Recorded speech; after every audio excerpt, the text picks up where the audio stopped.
taong palugit ang mga miyembro ng Government Service Insurance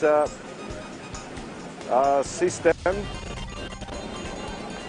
Mamaya, babalikan natin yung balitang batala na alarma ng mga health authorities diyan po sa South Cotabato sa pagtaas naman ng kaso ng COVID-19 cases doon. Sa isinagawang press conference, sinabi ni Integrated Provincial Health Office Chief Dr. Rogelio Atordido Jr., umabot na sa 213 mga nahawa ng sakit sa lalawigan. Karamihan sa kanila ay mga empleyado ng pamahalaan.